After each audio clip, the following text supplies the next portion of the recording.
ठंड में छत पर सब्जी उगाकर खाने वाला ससुराल। बेटा मैं बूढ़ी हो गई हूँ, मुझसे काम नहीं होता है। अरे माँ, मैं तो हमेशा से कहता आया हूँ आपको, काम करने की जरूरत ही क्या है। हम नौकरानी रख लेते हैं माँ, वो सारा काम कर दिया करेगी और आपको घर के 70 कामों के लिए भागदौड़ भी नहीं करनी पड़ेगी। अरे नहीं बेटा, तू काम वाली लाकर क्या करेगा, इस घर में एक बहू की जरूरत है। माँ, आप मेरी शादी सिर्फ इसलिए करवाना चाहती हो क्योंकि आपसे घर का काम नहीं होता? मतलब आप मेरी होने वाली बीवी को फ्री में नौकरानी बनाना चाहती हो? नहीं बेटा, ऐसा मत कह। तू 26 का हो गया है, आज नहीं तो कल शादी तो करनी ही है। कब तक कुंवारा रहेगा? मम्मी, आपके पुराने तौर तरीकों की बात से भैया नहीं समझेंगे। भैया, मम्मी क्लियर हिट दे रही है कि कर लो शादी, अब भाभी ले आओ। हाँ बेटा शुभम, अब शादी कर ले। कोई लड़की पसंद हो तो हमें बता सकता है, हम कभी जोर जबरदस्ती नहीं करेंगे। अरे पापा, लड़की पसंद होती तो जरूर बताता, जब लड़की ही नहीं है तो कैसे बताऊं? इसीलिए तो और दुविधा में हूं कि शादी करूं भी तो किससे करूं। अब गायत्री जी क्लियर थी कि बेटे की शादी से कोई दिक्कत नहीं है। इसके बाद गायत्री बेटे के लिए रिश्ता देखना शुरू कर देती है। शुभम के लिए इतनी लड़कियों के रिश्ते देख लिए, कोई लड़की पसंद नहीं आ रही है। समझ नहीं आ रहा कि क्या करूं। मेरे फूल से बेटे के लिए बढ़िया सी दुल्हन ढूंढूंगी। ये देखो भाग्यवान, ये कुछ लड़कियों की फोटो है शहर की। लड़कियों में से तो इसे एक भी पसंद नहीं आई। अब क्या पता गांव की लड़की पसंद आ जाए, और अपने ही गांव की साइड की है। दिखाइए जी। दोनों पति पत्नी फोटो देखने लगते हैं कि तभी उन्हें उन फोटो में से एक लड़की की फोटो काफी ज्यादा पसंद आती है, जो कि काफी ज्यादा सुंदर और सुशील थी। पापा, ये लड़की सुंदर लग रही है। तेरे पापा और मुझे भी यही पसंद आई। अब बस शुभम को पसंद आ जाए तो डन है, हम इसे देखने जाएंगे। शाम में जब शुभम घर आता है, बेटा ये देख, हम सभी को ये लड़की पसंद आई। तुझे पसंद है कि नहीं, बता दे, फिर हम आगे बात चलाएंगे। मम्मी, लड़की देखने में तो ठीक है, करती क्या है, पढ़ी कितना है? बेटा, उसने कृषि विज्ञान में मास्टर्स कर रखा है और अब गांव में ही एक कृषि विद्यालय में काम करती है। शुभम को तान्या की फोटो एक ही नजर में पसंद आ जाती है, जिसके बाद सभी लड़की देखने के लिए जाते हैं। आइए आइए भाई साहब, बहन जी आइए आइए, बैठिए। आइए आइए, आप लोग बैठिए, आइए। जी जी। सभी अंदर आकर बैठ जाते हैं और माधवी जी सभी को चाय नाश्ता ला कर देती हैं। कुछ समय में तान्या एक सिंपल से सलवार सूट में वहां आती है। आंखों में काजल, सिंपल सूट सलवार, छोटे छोटे बुंदे पहने हुए तान्या बहुत ही ज्यादा सुंदर लग रही थी। एक ही नजर में तान्या सभी को भा जाती है। बेटी, करती क्या हो और कहाँ तक पढ़ा है? कृषि विज्ञान में पढ़ाई की है अंकल जी, और अभी तो बच्चों को सिखाती और पढ़ाती हूँ। घर के काम काज। बहन जी, आप उसकी टेंशन तो छोड़ ही दे। हमारी बेटी बहुत गुणी है, खाना बनाना, घर संभालना, कढ़ाई सिलाई, हर चीज जाती है, हर चीज जानती है। तान्या के अंदर ढेर सारे गुण देखकर गायत्री जी तान्या से इम्प्रेस हो जाती है। हमें तो ये रिश्ता मंजूर है भाई साहब। बहन जी, आप सभी को और तान्या बेटी को अगर प्रॉब्लम ना हो तो हम बात आगे बढ़ा सकते हैं। नहीं नहीं भाई साहब, हमें कोई दिक्कत नहीं है, और तान्या को भी आपका बेटा पसंद है। दोनों फैमिली के साइड से हाँ होने के बाद पंडित जी को बुलाकर अच्छा सा मुहूर्त निकलवाया जाता है और रिश्ता फाइनल कर दिया जाता है। कुछ ही दिनों में बड़े ही धूमधाम से शुभम और तान्या की शादी हो जाती है और तान्या बहू बनकर शुभम के घर आती है गृह प्रवेश के समय। अरे बहन, कौन से हीरे के खदान से बहू लेकर आई थी? कितनी गोरी और सुंदर है ये तो। हाँ सही कह रही हो, मैंने तो सुना था गाँव की बहू है, लेकिन देखो तो देखने में शहर वालों की टक्कर की बहू है। मानना पड़ेगा, इतने दिन लड़की ढूंढी तो बढ़िया बहू लेकर भी आई हो गायत्री। अरे अरे, अब बहू का गृह प्रवेश करवाते हैं। बहू कब से दरवाजे पर खड़ी है, हील्स में पैर दर्द होने लगते हैं। जिसके बाद गायत्री और नीता मिलकर तान्या का गृह प्रवेश करवाते हैं और नई बहू घर के अंदर आती है। बहू, अब से ही तुम्हारा घर है और तुम जैसे चाहो वैसे रह सकती हो, कभी संकोच मत करना। ठीक है माँ जी। बेटा नीता, जा बहू को उसका कमरा दिखा दे। इसके बाद नीता अपनी भाभी को उसके कमरे में ले जाती है। वहीं अगले दिन बहू की पहली रसोई थी, जिस कारण तान्या सुबह जल्दी उठकर तैयार हो जाती है और हॉल में आती है। अरे बहू, बड़ी जल्दी उठ गई तू। हाँ मम्मी जी, वो क्या है ना, आज पहली रसोई है और ससुराल में पहला दिन। वैसे भी मुझे हमेशा से सुबह जल्दी उठने की आदत है, तो ज्यादा परेशानी की कोई बात नहीं है। फिर ठीक है बहू, वैसे फ्रिज में सब्जियां हैं, तुम्हें जो जमे बना ले। फ्रिज के बाहर पालक भी रखी है, देख ले अपने हिसाब से। अब और भी जो सामान चाहिए तो बता देना, नीता या मैं बता दूंगी। ठीक है माँ जी। जिसके बाद तान्या रसोई में जाती है। इस घर की तो रसोई भी ऐसी है, इतनी ठंडी होने के बाद भी सही है। काम तो कर लूं, लेकिन ठंडी भी लग रही है। अब क्या करूं? सबसे पहले सबके लिए चाय बनाती हूँ, थोड़ी ठंडी है वो भी भाग जाएगी, फिर सभी को बढ़िया सा खाना बनाकर खिलाऊंगी। बाहर ससुर जी गर्म जैकेट पहने ठंडी का मजा लेते हुए अखबार पढ़ रहे थे, तभी तान्या उनके पास चाय लेकर जाती है। अरे बस बहू, एक प्याली गर्म चाय का ही इंतजार था। ठंडे में ये मिल जाए और क्या ही चाहिए। माँ जी, पापा जी, खाने में क्या बनाऊं? सब्जी तो है, लेकिन समझ नहीं आ रहा कि पहली रसोई में क्या बनाऊं। आप लोगों को क्या पसंद आएगा? और वो जो रसोई में हरी हरी सब्जी रखी थी मैंने फेंक दी, सब खराब हो रही थी। मेरा तो पालक पनीर खाने का मन हो रहा है भाभी। बहू, मुझे तो मटर पनीर खाना है और साथ में पनीर के पराठे और पुलाव। और मेथी के पराठे भी बना लेना। सुबह सुबह हमारा सब्जी वाला फ्रेश सब्जी लेकर आता है, मैं सब्जी लेकर आती हूँ फिर बनाना बहू। इसके बाद गायत्री जी सब्जी लाने जाती हैं और जब सब्जी लेकर घर आती हैं तो ये सब्जियां भी पहले वाली की तरह ही बासी हैं, लेकिन अब बनाना होगा, कुछ नखरे नहीं कर सकती, आज मेरी पहली रसोई जो है। जिसके बाद तान्या पालक पनीर, पनीर पराठे, गोभी पराठे, मटर पनीर, दाल, पुलाव और खीर बनाती है। साथ में पापड़, सलाद और अचार भी देती है। बहू के हाथ का खाना खाकर घर वाले खुश हो जाते हैं। सभी बहू की खूब तारीफ करते हैं। वाह बहू, क्या खाना बनाया है, आज तो खाना खाकर मजा ही आ गया। सच में बहू ने बहुत ही ज्यादा स्वादिष्ट खाना बनाया है। आज बहुत दिन बाद इतना लजीज खाना खाने को मिला। ये पालक पनीर तो वाह क्या बनी है, मजा ही आ गया। बहू के हाथ का पालक पनीर खाकर ओहो हो। वाह मम्मी, आपकी पसंद सच में लाजवाब है। थैंक यू तान्या, इतना स्वादिष्ट खाना बनाकर खिलाने के लिए। ये खाना इन लोगों को इतना स्वादिष्ट लग रहा है, इसमें तो कोई स्वाद नजर नहीं आ रहा। बिना फ्रेश सब्जी के कहाँ से स्वाद होता है। सभी खा खाकर चले जाते हैं। वहीं जब तान्या खाना खाने बैठती है, हाय दैया, ये घर वालों को इस खाने में कौन सा स्वाद मिल गया। बासी सब्जियों की सब्जी एकदम बकवास बनी है और माँ जी कहती है बहुत स्वादिष्ट है, बड़ी अच्छी बात है। बहू जैसे तैसे खाना खाती है। वहीं शाम में, माँ जी खाने में क्या बनाओ? बहू, तू अभी अभी नई नई आई है, तू इतनी परेशान मत हो। और अभी तो तेरे हाथों की मेहंदी भी नहीं छूटी है और तू रसोई की तरफ भाग रही है। कुछ दिन आराम कर ले बहू, फिर रसोई और घर तुझे दोनों ही संभालना है। जी माँ जी। जिसके बाद तान्या कमरे में चली जाती है। ऐसे कुछ दिन बीत जाते हैं और धीरे धीरे नई बहू ससुराल में एडजस्ट होने लगती है। यहाँ सब कुछ ठीक है, लेकिन ढंग का खाना तो मिलता ही नहीं। यहाँ सब्जियाँ कितनी बासी मिलती है, कम से कम 2-3 दिन पुरानी। तान्या कुछ दिन ऐसे ही मन मार कर खाना खाती है और घर वालों को कुछ नहीं कहती। ऐसे ही दिन बीत जाते हैं और एक दिन, माँ जी अब 15 दिन के ऊपर हो गए हैं, आप कब तक रसोई संभालेगी? मैं खाना बना देती हूँ। वैसे भी देखो ना कितनी ठंडी है, ठंडी में पानी में इतना काम करोगी तो हाथ पैर सूज जाएंगे और ठंड लग जाएगी सो अलग। अब तो घर में मैं हूँ तो मैं काम कर लूंगी, आप परेशान मत हो माँ जी। अब जब बहू इतना कह रही है तो ठीक है, तू ही कर ले, फिर मैं ही क्या कहूँ। जी माँ जी, आज खाने में क्या बनेगा? बहू खाना छोड़, अभी तो शाम के 5 बजे है, बढ़िया सी गरम गरम समोसे और चाय बना दे।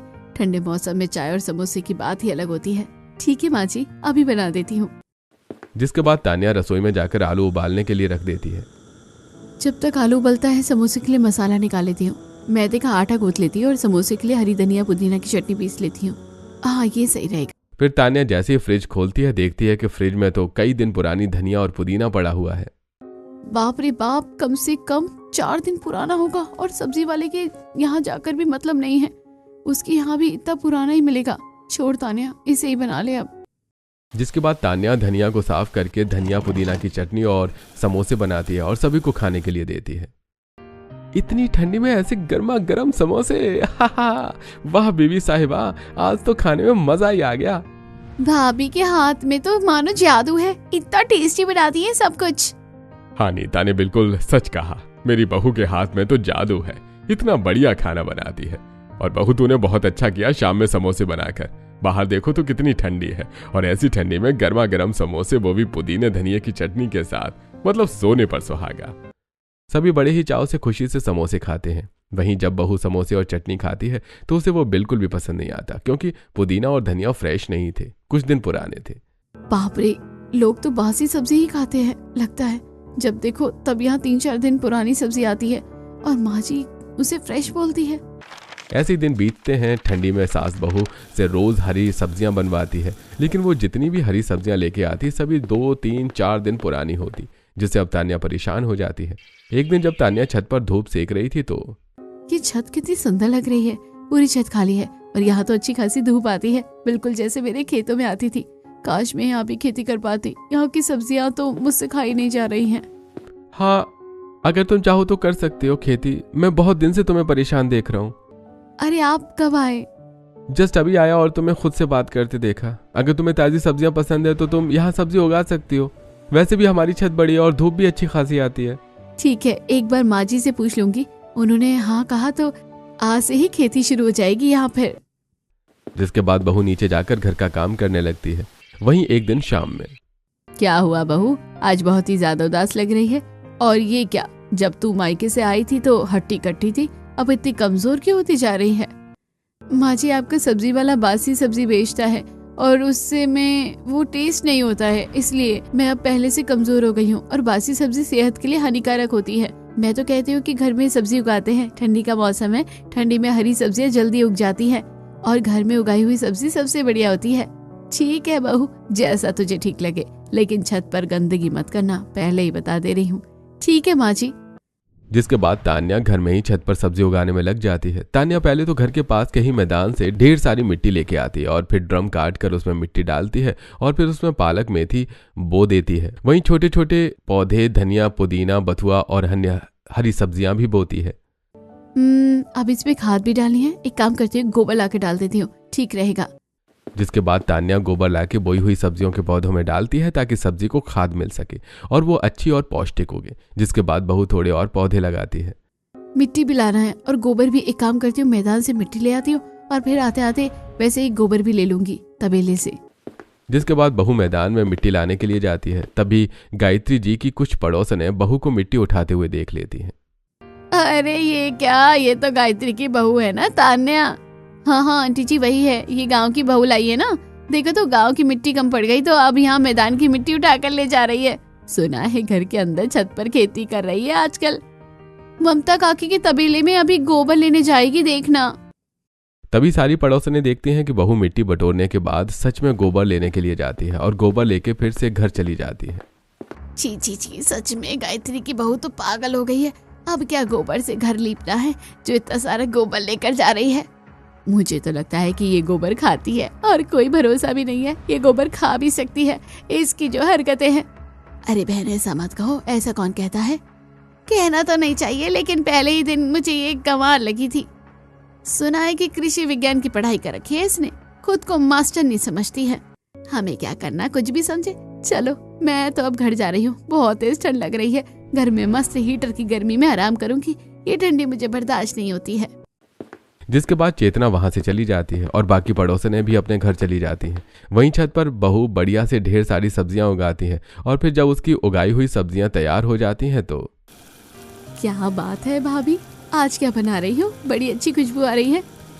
आज मैं पालक की दाल बना रही हूँ और हमारी छत पर जो मैंने सब्जी उगाई थी उसी से। अरे वाह, ये तो बढ़िया है। ठंडी में पालक की दाल, मतलब वाह। हाँ बेटा, ठंडी में पालक की दाल और खिले खिले चावल की बात ही अलग, बहुत ही ज्यादा स्वादिष्ट लगते हैं। आज बहू मेरे लिए तो थोड़ा ज्यादा ही खाना बना लेना, क्योंकि कोई खाए ना खाए मैं 2 बार खाऊंगा तेरे हाथ के पालक की दाल। पापा जी, आज का खाना ऐसा है कि सब उंगलियां चाट चाट कर खाएंगे। मैंने इतना स्वादिष्ट खाना बनाया है। थोड़ी ही देर में बहू दाल में हींग का तड़का देकर दाल चावल टेबल पर लगा देती है और सभी को खाना परोसती है। अरे वाह, ये तो बहुत ही ज्यादा टेस्टी बना है बहू। तेरे हाथ की दाल में तेरी माँ के हाथ की पालक की दाल का स्वाद है बेटा। आज 50 साल की उम्र हो गई है, 30 साल हो गए हैं कम से कम माँ के हाथ की पालक की दाल खाए। जब से मायका छूटा है सब छूट गया। बेटा तूने खाना इतना स्वादिष्ट बना दिया है कि हमारी गांव की पुरानी यादें जाग गई। ना चाहते हुए भी दिल भर आया, आंखें अपने आप भर आई। अरे कौन से मास्टर शेफ से सीखी है तुमने ये दाल बनाना? ये वाकई बहुत ही ज्यादा टेस्टी है। कांट इवन एक्सप्लेन, इतना ज्यादा यम है। घर में सभी बहू के बनाए हुए खाने की खूब तारीफ करते हैं और अब बहू अपने पौधों में उगाई हुई सब्जियां ही बनाती है। ऐसे ही एक दिन, बहू मैंने नहीं सोचा था कि घर में उगाई जाने वाली सब्जी इतनी टेस्टी होती है। वैसे मानना पड़ेगा तेरे जादू को, तेरे हाथ की बनाई हुई सब्जियां वाकई ही काफी ज्यादा स्वादिष्ट है। और अब मुझे भी वो समझ आने लगा है कि हमारा सब्जी वाला सच में बासी सब्जी बेचता है। माँ जी, मैं तो हमेशा से ही कहती थी, आप ही थी जो मानने को तैयार नहीं रहती थी। खैर फाइनली आपने अग्री तो किया। चलो इसी बात पर आज मैं आपके लिए मेथी थेपले और सोया मेथी की मिक्स सब्जी बनाती हूँ। मटर, बैगन और टमाटर डालकर, बहुत स्वादिष्ट बनती है। बहू, जब से तूने ये खेती करके सब्जी खिलाना शुरू किया है ना, इस ठंडी में तो शरीर में अलग ही ताकत आ गई है। जो भी है, बड़ा मजा आता है। जिसके बाद तान्या रसोई में जाकर सब्जी और थेपले बनाती है। साथ में वो पालक मटर राइस बनाती है और खाने के समय सभी बड़े ही उत्सुक थे कि आज तो कुछ नया मिलने वाला है। तभी गायत्री जी की एक पड़ोसन टीना भी वहां आ जाती है। अरे टीना बहन, अभी यहाँ कैसे? बस आपसे मिलने आ गई। अरे आप लोग खाना खा रहे हैं, खाओ, मैं जाती हूँ फिर। अरे बहन, अब आई हो तो खाना खा के ही जाओ। मेरी बहू के हाथ के थेपले, सब्जी और पालक मटर राइस बहुत टेस्टी बने हैं। खाने का नाम सुनकर पड़ोसन के मन में लालच आ जाता है और वो डाइनिंग टेबल पर बैठ जाती है और खाना शुरू करती है। आंटी जी, 2 थेपले दे दूं? वैसे तो मैं ज्यादा नहीं खाती हूँ, लेकिन बहू तेरे हाथ का खाना इतना स्वादिष्ट है कि खुद को रोक नहीं पा रही हूँ। 2 नहीं 3 थेपले दे दे बेटा। जी आंटी, ये लो और आराम से खाओ। टीना को तान्या के हाथ का खाना इतना अच्छा लगता है कि वो दबा कर खाती है और गायत्री जी को ही खाना कम पड़ जाता है। अरे जब से बहू ने हरी सब्जी उगाना शुरू किया है ना, तब से सेहत सुधर गई हमारी। क्यों भाग्यवान। हाँ जी, बिल्कुल सही कह रहे हो। बहू के कारण तो अब हमारी सेहत पहले से ही बहुत ज्यादा अच्छी हो गई है और अब तो इम्यून सिस्टम और मेटाबॉलिज्म भी अच्छा हो गया है। ऐसे ही दिन बीतते हैं। बहू मजे से सब्जी उगाकर घर वालों को खिला रही थी और खुशी से रह रही थी। वहीं टीना आंटी पूरे मोहल्ले की लेडीज को बता देती हैं कि तान्या कितनी बढ़िया सब्जी उगाती है और इसलिए उसके बनाए हुए खाने में ज्यादा टेस्ट होता है। बहनों, हम फालतू में ही गायत्री की बहू को ट्रोल कर रहे थे। उसने जो सब्जियां घर के अंदर उगाई है वो तो खेतों में भी ना उगे, इतनी फ्रेश और पौष्टिक होती हैं। अगर इतनी स्वादिष्ट है तो हमें भी स्वाद चखना है स्वादिष्ट सब्जियों का बहनों। हाँ, क्यों नहीं, हम भी देखें गायत्री की गंवार बहू की गंवारियां और कितना अच्छा खाना बनाती हैं दोनों। जिसके बाद सारी पड़ोसनें गायत्री के घर खाना खाने के लिए जाती हैं। अरे आज पूरी महिला मंडली यहाँ कैसे अचानक से? आंटी जी, आपकी बहू को आए कितने दिन हो गए? हमने ढंग से आपकी बहू देखी ही नहीं और जब से बहू आई है आप बाहर दिखती ही नहीं। हाँ, इसलिए हमने सोचा ना कि मिलने चले आए और इसी बहाने दोपहर का खाना बहू के हाथ का बना खा लेंगे। क्यों, सही कहा ना? सुषमा की बात सुनकर गायत्री थोड़ा सा कांप जाती है, लेकिन वो संयम से रहती है, कुछ कहती नहीं है। हाँ, बिल्कुल सही कहा। बहू, मोहल्ले की पड़ोसन ने तुझसे मिलने आई है और डिमांड की है कि तेरे हाथ का स्वादिष्ट खाना खाना है। आज बहू तू सभी को अपने हाथ का खाना खिला दे। ठीक है, वैसे मैंने कुछ नई सब्जियां उगाई हैं तो आज तो वैरायटी भी मिल जाएगी। ठंडी में मटर गोभी अच्छी लगती है, इसलिए मैंने मटर गोभी भी उगा ली थी। भाभी, ढेर सारी औरतें आई हैं, क्या बनाकर खिलाओगी? डोंट वरी, मैं सभी को मटर की सब्जी, गोभी और मेथी के पराठे, पालक की भजिया और बथुए की दाल, सूखी हरी सब्जी और मटर की मसालेदार सब्जी ही बनाकर खिलाऊंगी। यही बनाकर खिलाऊंगी आज, और साथ में मटर पुलाव। सभी खुश हो जाएंगे, देखना नाना जी। ठीक है भाभी, जैसा सही लगे। जिसके बाद नीता वहां से चली जाती है। वहीं सारी पड़ोसनें बैठकर बातें करने लगती हैं और फिर बहू अपने पौधों से सब्जी तोड़कर सभी को बढ़िया सा खाना बनाकर खिलाती है। बहू के हाथ का खाना खाकर सभी उसके फैन हो जाते हैं। अरे ये खाना तो वाकई बहुत स्वादिष्ट है। मैं तो सोच रही हूँ संतोष से सब्जी लेना बंद करके बहू से ही सब्जी लेना शुरू कर दूं। गायत्री बहन, तुम्हें कोई एतराज तो नहीं होगा ना? मुझे क्यों एतराज होगा? इस मामले में बहू सब्जी उगाती है तो बहू जाने, मैं नहीं जानती। जिसके बाद बहू सारी पड़ोसनें बहू से रिक्वेस्ट करने लगती हैं कि वो उनके लिए भी सब्जियां उगाएं। अगर 4 रुपए महंगा ही लोगी चलेगा, लेकिन हेल्दी सब्जी से मेरे घर के लोगों की हेल्थ अच्छी रहेगी और इतना स्वाद तो बाजार की किसी सब्जी में नहीं मिलेगा। कितना भी अच्छा खाना बनाने की कोशिश कर लो। ठीक है, लेकिन मैं जो रेट बोलूंगी उसी पर, क्योंकि घर में सब्जी उगाने में मेहनत लगती है। जिसके बाद तान्या सभी के लिए सब्जी उगाने के लिए रेडी हो जाती है और ससुराल वाले भी अग्री हो जाते हैं। अब बहू भारी ठंड में मैदान में जाकर मिट्टी लाती है, गोबर लाती है और पूरे छत पर ढेर सारी सब्जी के पौधे लगा देती है और उसकी खूब देखरेख करती है। इतनी ठंड में इस तरह खेती करोगी तो बीमार हो जाओगी। नहीं जी, बीमार नहीं होंगी, टेंशन ना लो, सब ठीक होगा। और देखो तो पैसे भी अच्छे मिलेंगे इससे। फिर तान्या बड़े मन से खेती करती है और महंगे दाम पर पड़ोसनों को सब्जी बेचती है और पड़ोसनें उससे सब्जी लेती भी हैं, क्योंकि तान्या की सब्जी काफी अच्छी होती है। ऐसे ही दिन बीतते हैं। ज्यादा पैसों के लालच में बहू छत पर हर समय खेती में बिजी रहती है और साफ सफाई पर ध्यान ही नहीं दे पाती और सब्जियों की बिक्री इतनी बढ़ जाती है कि बहू का छत भी अब कम पड़ने लगता है। अब मुझे माँ जी से कह देना चाहिए कि घर के पीछे जो खाली जगह है उसे जुतवा कर खेती के लिए खाली कर लेते हैं, क्योंकि कमाई भी अच्छी हो रही है और भला भी तो हो रहा है सबका। क्या बहू, आजकल तू इतनी बिजी रहती है कि किसी चीज पर ध्यान नहीं है। नहीं माँ जी, ऐसा नहीं है, ठंड भी ज्यादा है इसलिए हरी सब्जियों की डिमांड बढ़ गई है और खेती में समय जा रहा है, इसलिए घर भी तो संभालना होता है। हाँ माँ, भाभी सही कह रही है, मेरी सहेलियाँ भी भाभी से सब्जी लेने आती हैं और भाभी की खूब तारीफ करती हैं सब। हाँ, तो मेरी बहू ने कृषि विज्ञान की पढ़ाई जो की है, बहू के हाथ की सब्जी अच्छी होनी चाहिए। माँ जी बुरा ना मानो तो एक बात कहनी थी, क्यों ना घर के पीछे जो खाली जगह पड़ी है उसे खाली करके खेती के लिए जगह बना देते हैं वहाँ, क्योंकि अब छत पर पौधे बहुत हो गए हैं और छत कम पड़ रही है। बहू तेरा दिमाग खराब हो गया है क्या? घर के पीछे खेती करेगी तो मोहल्ले में हमारी नाक कटेगी, लोग हमारा मजाक उड़ाएंगे। माँ, लोग हमें खाना देने नहीं आ रहे हैं कि लोग हमारा मजाक उड़ाएंगे, बल्कि हम ही उनका पेट भर रहे हैं और आप लोगों को मेरी उगाई हुई सब्जियां अच्छी लगती हैं। देख बहू, मैं कुछ नहीं जानती, तू अपने ससुर और पति से बात कर ले। वैसे भी तुझे पता है सोसाइटी में कंप्लेन आना शुरू हो चुकी है कि छत पर कितनी गंदगी रहती है। क्या हुआ, अचानक से सास बहू की प्यारी जोड़ी वायलेंट हो रही है आज? देखिए ना जी, बहू क्या कह रही है, घर के पीछे जो खाली जगह है ना, बहू कह रही है वहाँ आप खेती करना चाहती है। आप ही बताओ कैसे चलेगा?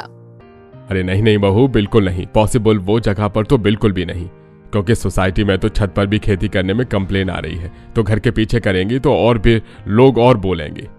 हाँ सही कह रहे हो आप तान्या, देखो तुम्हारी इसमें रुचि है, हम समझते हैं, और अब तक हमने किसी चीज के लिए रोका भी नहीं, लेकिन अब रुकना पड़ेगा क्योंकि हमारी भी सोसाइटी में इज्जत है और हम नहीं चाहते कि कोई हमें कुछ बोले।